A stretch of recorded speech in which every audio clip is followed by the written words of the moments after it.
Terima kasih karena kalian sudah klik video ini. Oke, kita lanjut review film drakornya dengan judul Menjadi Cinderella 24 jam di episode ketiga.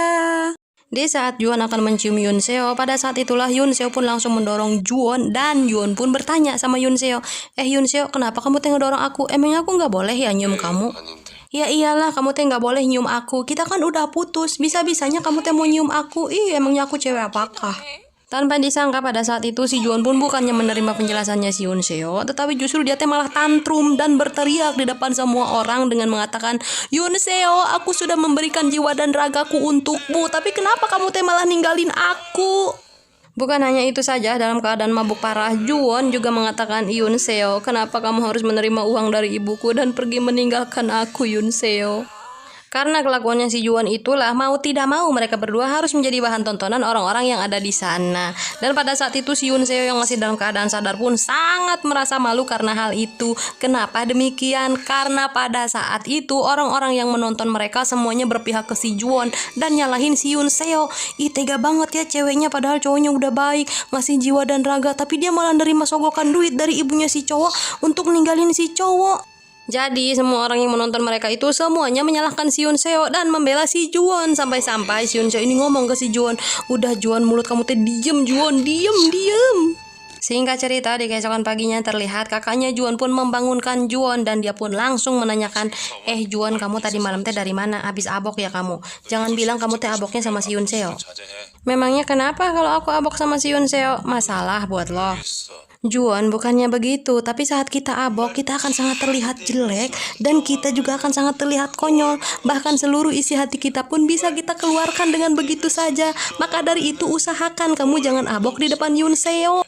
Pada saat itulah si Juwon baru teringat tentang apa yang dia lakukan tadi malam dan dia mengatakan kepada kakaknya, ya ampun kakak, aku sudah melakukan hal bodoh itu tadi malam di depan Yoon Seo. Dan pada saat itu ya kakaknya si Juwon cuma bisa geleng kepala aja ngeliat kelakuan si Juwon itu. Dan itulah alasannya kenapa kakaknya itu membuat bar sendiri di dalam rumah. Karena menurut dia saat laki-laki sedang abok itu akan sangat terlihat jelek sekali.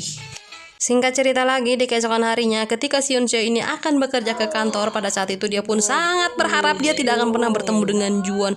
Karena dia masih merasa malu dengan kejadian yang ketika si Juwon ini abok. Tetapi ya memang dunia selebar daun kelor ya. Justru si Yoon Seo dengan si Juwon ini malah bertemu di kantor. Dan pada saat itu terlihat mereka berdua pun sama-sama salah tingkah dan sama-sama merasa malu dengan kejadian tersebut. Sedangkan di tempat lain terlihat adiknya Yoon Seo pun sedang sekolah dan pada saat itu dia sedang istirahat. Nah, saat istirahat itulah dia melihat dua sahabatnya itu sedang melakukan pembiulian kepada satu teman kelasnya. Tanpa banyak bacot, pada saat itu adiknya Yoon Seo pun langsung menanyakan kepada sahabatnya, kalian berdua sedang apa? Terus itu anak itu lagi diapain sama kalian? Kami nggak lagi ngapa-ngapain kok, kami cuma sedang main-main aja. Udah kamu pergi aja sana. Pada saat itu terlihat anak yang sedang dibiuli itu pun melirik adiknya si Yoon Seo seolah-olah dia sedang meminta tolong. Tapi adiknya si Yoon Seo mah nggak ikut-ikutan. Dia tidak ikut membiuli, tapi dia juga tidak menolong. Sampai pada akhirnya satu temannya ini menjelaskan kepada adiknya si Yoon Seo bahwa sebenarnya adiknya si Yoon Seo dan dirinya pun pernah menikmati uang hasil rampasan dua temannya itu dari si anak yang dibiuli ini. Sontak saja pada saat itu adiknya si Yoon Seo pun sangat kaget karena dia sama sekali tidak mengetahui hal tersebut. Sedangkan di kantor terlihat Yoon Seo yang akan istirahat pun diajak makan oleh si Mimin. Tapi pada saat itu Yoon Seo pun menolak dan mengatakan bahwa ada banyak sekali pekerjaan yang harus dia selesaikan. Tak lama kemudian terlihat Juwon pun keluar dari ruangannya dan si Udin pun langsung menghampiri si Juwon. Pada saat itu Udin pun mengajak Juwon untuk makan siang bersama. Tetapi si Juwon pun menolak dan memberikan alasan yang sama seperti si Yoon Seo, yaitu masih banyak pekerjaan yang harus dia selesaikan. Pada saat itu dengan cerdasnya si Udin langsung mempertanyakan alasan mereka berdua. Kenapa mereka berdua bisa mempunyai alasan yang sama? Ada apakah di antara kalian berdua sebenarnya? Terlihat si Juwon dan si Yoon Seo cuma saling lirik aja gitu. Sampai pada akhirnya si Udin dan si Mimin pun memaksa mereka berdua untuk ikut makan siang bersama. Dan ya mau tidak mau si Juwon dan si Yoon Seo pun harus mengikuti keinginannya si Udin dan si Mimin. Walaupun mereka berdua masih terlihat sangat salah tingkah di restoran itu, tetapi pada akhirnya si Juwon pun berhasil mencairkan suasana dengan si Yoon Seo. Singkat cerita, setelah makan siang bersama, sesampainya di kantor, Juwon pun meminta kepada Yoon Seo agar Yoon Seo datang ke ruangannya untuk membicarakan sesuatu. Ketika Yoon Seo ini akan masuk ke ruangannya Juwon, di sana ternyata si Juwon mah belum sampai ke ruangan itu, tetapi justru ibunya si Juwon lah yang berada di sana yang sedang menunggu. Sontak saja pada saat itu Yoon Seo pun langsung menyambut kedatangan ibunya si Juwon, dan tanpa banyak babi bu, ibunya si Juwon pun langsung menanyakan, saya datang ke sini untuk menemui si Juwon ya, tapi Juwon tidak ada. Oh, ternyata dia pergi sama kamu. Dulu saya mengatakan bahwa saya akan mengirim Juwon ke luar negeri, tapi Juwon menolaknya dan dia memilih ingin tetap berada di sisi kamu. Dan kamu tahu kenapa alasannya Juwon ingin selalu ada di sisi kamu? Karena dia ingin berusaha melupakan kamu dan pada akhirnya dia akan meninggalkan kamu. Kau tahu Yoon Seo kenapa aku membiarkan Juwon di sini? Karena aku mempercayaimu dan hari ini aku akan menagih janjimu itu Yoon Seo. Jadi tolong tepati janjimu, jauhi dan tinggalkan anakku. Tak lama kemudian terlihat Juwon pun datang dan dia pun langsung menghampiri Yoon Seo dan ibunya. Pada saat itu terlihat ibunya pun sangat kesal kepada si Yoon Seo dan tanpa banyak bacot Juwon pun mengatakan, mari ibu, aku akan mengantarmu ke dalam mobil. Jadi tidak secara langsung si Juwon ini meminta agar ibunya pergi dari sana. Sesampainya di mobil, ibunya si Juwon pun mengatakan, Juwon, kamu kayaknya nggak senang banget ibu datang ke sini. Yang kemudian si Juwon pun menjawab, ibu, tenang saja, aku tidak akan pernah mengecewakanmu. Aing jadi bertanya-tanya, kenapa si Juwon teh ngomong kayak begitu ke ibunya? Apakah yang dikatakan ibunya benar bahwa si Juwon ini akan meninggalkan Yoon Seo? Entahlah, Aing juga tidak nyaho. Singkat cerita, setelah pulang bekerja, Yoon Seo pun mendatangi rumah bibinya dan pada saat itu dia pun menceritakan tentang masalahnya bersama si Juwon. Bibinya si Yoon Seo pun memberikan ide cemerlangnya. Yoon Seo, kalau kamu tetap tidak disetujui hubungan dengan si Juwon oleh ibunya, kenapa kamu tidak hamil duluan saja? Kan kalau kamu sudah hamil, mau tidak mau, kalian harus menikah. Asli saya kira cuma di Konoha doang yang punya ide kayak begitu teh ya. Ternyata di Korea juga ada yang punya ide kayak begitu. Bibi mah aneh-aneh aja idenya teh. Yoon Seo, kamu kan gak mau putus sama si Juwon. Kalau kamu nanti mengandung dan hamil anaknya si Juwon, mau tidak mau ibunya si Juwon itu harus menerima kamu. Bibi, aku mau menikah dengan Juwon, tapi tidak dengan cara menjauhkan Juwon dari ibunya. Aku tidak ingin merusak keluarganya.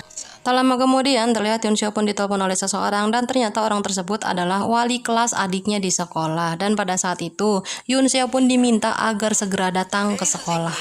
Dan sesampainya di sekolah ternyata guru dan para wali murid mengadakan sebuah sidang. Dan kalian masih ingat kepada anak ini ya, anak ini adalah anak yang dibiuli oleh teman-temannya, adiknya si Yoon Seo. Ibu dari si anak itu pun tahu bahwa ternyata anaknya menjadi bahan biulian di sekolah. Pada saat itu Yoon Seo pun hanya terdiam memandangi adiknya karena ternyata adiknya si Yoon Seo ini dituduh ikut serta melakukan pembiulian tersebut.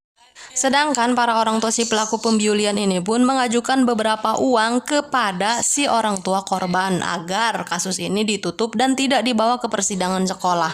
Karena jika kasus ini sampai ke persidangan sekolah, maka itu akan mempengaruhi anak-anak mereka untuk masuk ke universitas. Enak sekali kalian ngomongnya ya, mentang-mentang kalian orang kaya. Saya sampai nangis ngelihat anak saya diperlakukan seperti ini. Seandainya anak kalian yang diperlakukan seperti ini, apakah kalian akan diam saja? Tiba-tiba saja salah satu dari pelaku pembiulian itu pun angkat bicara dan mengatakan bahwa adiknya Yoon Seo dan satu temannya itu tidak melakukan hal tersebut dan hanya mereka berdua sajalah yang melakukan pembiulian itu. Secara mengejutkan, tiba-tiba saja Yoon Seo pun langsung menghampiri orang tua si korban dan di sana dia langsung menundukkan kepalanya dan meminta maaf sebesar-besarnya kepada orang tua si korban. Sontak saja adiknya Yoon Seo pun langsung mencegah Yoon Seo untuk meminta maaf dan mengatakan, "Kakak, kau tidak perlu melakukan hal ini. Kau tidak perlu minta maaf karena aku memang tidak bersalah dan aku sama sekali tidak melakukan hal tersebut. Bahkan aku bersumpah aku tidak sama sekali menyentuhnya sedikit pun. Aku percaya dan aku yakin kamu tidak akan pernah melakukan hal itu. Tapi masalahnya, apakah kamu benar-benar tidak tahu kalau teman-teman kamu itu melakukan hal tersebut kepada dia? Sebenarnya pada saat itu kamu bisa menghentikan semua teman-teman kamu untuk melakukan hal itu. Tapi kamu lebih memilih diam dan membiarkan mereka melakukan hal tersebut. Dan itulah kesalahanmu." Kemudian ibu si korban mengatakan, jangan harap ya dengan kamu melakukan ini saya akan mencabut seluruh tuntutan saya kepada adik kamu dan teman-temannya. Ibu tenang saja, saya melakukan hal ini bukan untuk mencari simpati dari ibu, tetapi saya menyetujui jika mereka harus masuk ke sidang disiplin sekolah. Pada saat itu, seluruh orang tua si pelaku pun merasa keberatan dengan persetujuan Yoon Seo karena hal tersebut bisa mempersulit anak-anak mereka untuk masuk ke universitas.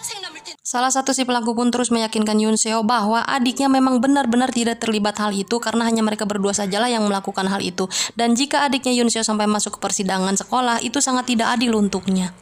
Pada saat itu Yoon Seo tetap kekeh bahwa adiknya juga bersalah karena sudah membiarkan teman-temannya melakukan hal tersebut. Kalian pasti bingung kenapa si Yoon Seo nggak ngebelain adiknya, padahal sudah jelas-jelas adiknya tidak salah. Kemudian film pun beralih kepada scene yang memperlihatkan ketika Yoon Seo dan adiknya masih sangat kecil. Nah, pada saat itulah mereka sering sekali diperlakukan tidak baik oleh ayahnya atau disiksoi. Nah, ketika mereka disiksoi itulah tidak ada satupun orang yang menolong mereka. Padahal di sekitar mereka banyak sekali orang, tetapi orang-orang itu hanya menonton dan melihat mereka saja. Singkat cerita, setelah selesai persidangan, terlihat adiknya Yoon Seo pun meminta maaf kepada Yoon Seo dan pada saat itulah Yoon Seo pun kembali mengingatkan kepada adiknya. Tidakkah kau ingat ketika kita masih kecil, tidak ada satupun orang yang membantu dan menolong kita. Lalu kenapa sekarang kau melakukan hal itu? Seharusnya pada saat itu kau menolongnya dan melarang teman-temanmu untuk melakukan hal itu. Sedangkan di tempat lain terlihat Juwon pun sedang menanyakan kepada kakaknya, "Kakak, kenapa ibu harus melakukan hal itu? Bahkan sampai-sampai dia harus datang ke kantor untuk menemui Yoon Seo." Dan pada saat itulah kakaknya Juwon menceritakan kisah cintanya di mana dulu dia pernah mencintai seorang gadis dan gadis itu berasal dari keluarga yang kaya dan keluarga terhormat. Tetapi tetap saja ibunya tidak menyetujui hubungan mereka. "Kakak, terus kenapa kamu putus dengannya? Kan dia orang kaya." "Karena aku kasihan padanya." Dan pada saat itu ibu terus saja mempersulit hidupnya, keluarganya, bahkan usahanya. Jadi kalau kamu sayang sama Yoon Seo, pikirkanlah kebaikan untuk Yoon Seo. Setelah banyak berpikir, pada akhirnya Juwon pun memutuskan untuk menemui Yoon Seo dan pada saat itu dia berusaha mengatakan segalanya kepada Yoon Seo. Sebelum Juwon sempat mengatakan sesuatu kepada Yoon Seo terlebih dahulu mengatakan sesuatu kepada Juwon. "Juwon, sepertinya sekarang kita harus benar-benar putus. Karena dalam hidupku, aku bukan hanya memikirkan cinta dan dirimu saja, tapi ada banyak hal yang harus aku lindungi, termasuk adikku dan hidupku sendiri." Tanpa banyak babi ibu, pada saat itu Juwon pun langsung menyetujui permintaan Yoon Seo, tetapi dia pun mengajukan satu syarat. "Yoon Seo, di hari-hari terakhir kita besok, aku ingin mengajakmu bersenang-senang dan main bersama. Dan berjanjilah, di hari itu kita tidak boleh bersedih dan kita hanya bersenang-senang saja." Pada saat itu Yoon Seo pun langsung menyetujui permintaan Juwon. Sedangkan di tempat lain, kakaknya Juwon sedang kebingungan melihat keadaan rumahnya yang sudah bersih, padahal dia ingat betul bahwa rumahnya itu tadi sudah diacak-acak olehnya. Tiba-tiba saja datanglah seorang wanita dan mengatakan, "Hai sayang, aku sudah pulang. Tapi ngomong-ngomong tadi rumah ini berantakan sekali. Siapakah sebenarnya wanita ini? Entahlah, aku juga tidak nyaho ya." Singkat cerita, di keesokan harinya terlihat Juwon dan Yoon Seo pun benar-benar pergi bersama dan di sana mereka pergi ke sebuah taman bermain dan di sana mereka bersenang-senang dan bergembira bersama. Setelah sampai tengah malam di taman bermain itu, Juwon pun mengatakan sesuatu kepada Yoon Seo. "Yoon Seo, aku tahu kau butuh seseorang untuk bersandar saat hidupmu sedang sulit, dan aku berharap orang itu adalah aku. Tapi maaf, bukannya aku membahagiakanmu, tapi justru aku malah membuat hidupmu sangat sulit, Yoon Seo." Sambil menangis, Juwon mengatakan, "Lihatlah Yoon Seo, waktu kita bersama tinggal sedikit lagi dan sebentar lagi akan berakhir." Tak lama kemudian terlihat kembang api di taman bermain itu pun menyala dengan indahnya, tetapi Yoon Seo dan Juwon sedang menangis meratapi perpisahan mereka. Sampai pada akhirnya mereka berdua mengatakan, "Lihatlah, semua orang yang ada di sini sedang berbahagia dan hanya kita sajalah yang bersedih." Asli aing sampai berusaha sekeras mungkin untuk menahan air mata supaya tidak jatuh ya, tapi tetap we aing teh nangis ngelihatnya. Episode ketiga pun selesai, tapi seperti biasa Mimin akan ngasih bocoran kepada kalian semua untuk episode keempat. Jadi di episode 4 itu setelah mereka berdua putus, si Juwon ini terus mengirim pesan kepada si Yoon Seo dengan mengatakan, "Yoon Seo, aku sungguh tidak bisa melupakanmu. Yoon Seo, aku sungguh sangat bersedih. Yoon Seo, aku sangat merana." Ya pokoknya pesan-pesan lebay lah dari sang mantan gitu ya. Apakah si Juwon dan si Yoon Seo ini akan benar-benar putus atau justru mereka berdua akan CLBK? Makanya jangan lupa tunggu episode 4-nya. Terima kasih kalian sudah dukung channel Mimin. Jangan lupa like, komen, dan subrek. Semoga kalian semua terhibur. Jangan lupa tunggu episode 4-nya. Bye-bye.